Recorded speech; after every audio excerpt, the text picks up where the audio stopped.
All right. Hey guys, welcome back to the Red Mug podcast. I'm here with my usual friend. Raven. All right. Cool beans, cool beans. Today we're going to be talking about they know who I am. It doesn't matter. Yeah, they know the great Liam Wallace.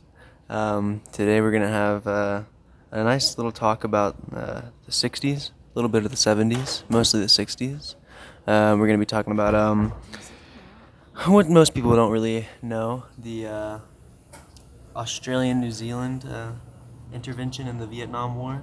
We're going to be talking about what was it you're talking about, Raven? We'll be talking about the Cambodian invasion during the Vietnam War. All right, just the stuff that's usually not spoken about in your typical history class. So, to begin, we'll bring up like I said, the Australian slash New Zealand involvement in the Vietnam War, and why most people don't even really know about it. It wasn't a big they didn't have a huge involvement in the Vietnam War. They really only had about let's see, like around 61,000 people in Vietnam at the time. They'd all started with just about 30 uh, people or soldiers that they threw out there, and those were only like thrown out there to help train American soldiers in the South Vietnamese, mostly South Vietnamese, because they weren't trained enough. But yeah, and then they just decided, hey, let's further involve ourselves with the Vietnam War, and they got involved. And you know how, like, I mean, with America, I mean, a lot of people just hated America's involvement, but actually with Australia, yeah, there were like people that didn't really agree with it, but for the most part, they did get good reception of like how they were involved. Like I don't know the word I'm trying to find. They they were they weren't villainized like the Americans were. Yeah, they were actually treated well. Like even when they returned home, like I mean, Americans got shat on, but like us, or not us, we are American. We got shat on. The Australians, they got like they got like parades, and they were actually treated like you would from a typical war. Yeah, like heroes. Yeah, and there wasn't really many big battles that the Australians were involved in. Um, I mean, in total, they only had 521 people killed. Or I'm sorry, yeah, 521 killed. Um, and they started withdrawing their troops way before the Americans did. Um, and yeah, so their involvement, like I said, wasn't too big, but they did have some of their involvement. Most of the involvement was just helping out the South Vietnamese troops.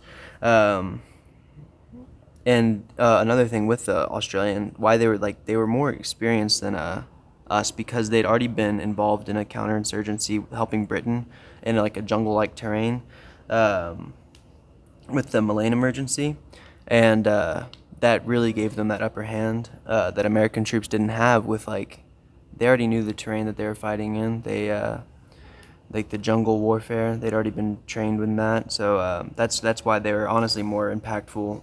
Um, I guess training wise for the South Vietnamese, because they could kind of relate to them more.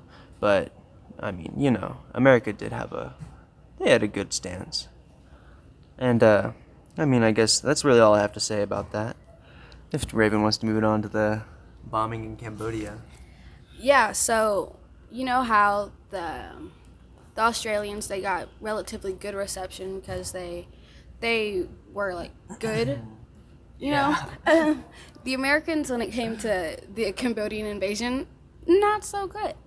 So pretty much what they did was they spent 8 to 6 months training in Cambodia, with the South Korean troops, and which led to ultimately like bombing Cambodia, just so like the the Koreans would have more experience in these type of situations. And it was mainly they were endangering these Cambodians just so that for the training, to so they could send more South Koreans and pull more Americans out of the Korean War, which, to be honest, no. I said Korean War. Sorry, guys. We're talking about Vietnam. Okay, but honestly, no. The Vietnamese did not want us in Vietnam. it was actually known as the Resistance War Against America from the Vietnam point of view. So, and they didn't even want us in war in America. There was so much backlash because of these Cambodian things that there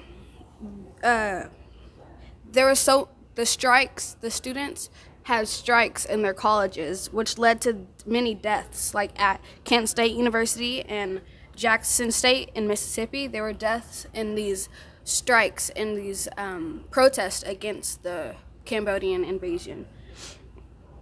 And the president was given way too much power to just be able to go in and bomb these other countries as a training exercise. It was even criticized by the Secretary of State. And it's just crazy because you know what you're doing isn't right when your own party is going against you. Like Senator John Sherman Cooper, who was a Republican, he proposed an amendment along with Frank Church of Idaho, who's a Democrat, to stop giving the military so much money so that they couldn't bomb the Cambodian society anymore. So that's just crazy how you just see how wrong you are whenever the people who are supposed to agree with you aren't agreeing with you. So yeah, Cambodia, it wasn't a good look for America. Yeah, and I guess that kind of like sums up like why they got so much hate when they got back home from America, like I mean from Vietnam, the Americans did, and I guess it's one of those things like, I mean, Australia, because what they did was mostly for like helpful for the most part. They didn't go bomb Cambodia or anything like that. So it was just those things, such a small involvement by the Australian troops that there was no reason to hate on them when they got back. And now, moving on to a more enlightening topic, we're going to talk about a little bit of it still relates to Vietnam, still in the 1960s, 1969 to be exact. Talk about 69 Woodstock with Jimi Hendrix. Yeah. All right. And his Star Spangled Banner that he just riffed it off. That was one of the greatest guitar riffs of all time. It was more than just a riff. It was like, I read somewhere he was painting with sound. Like he was literally drawing a picture with the music that he was making. Yeah. That's why. And that's why it was so cool. Because like even in the solo, a lot of people didn't really like it because I mean they really didn't understand guitar playing. So when he was doing like his own thing with like reverse echo and stuff like that, it was to mimic like gunshots and like the chaos of war. But a lot of people were just like, oh, he's treating it like something crazy.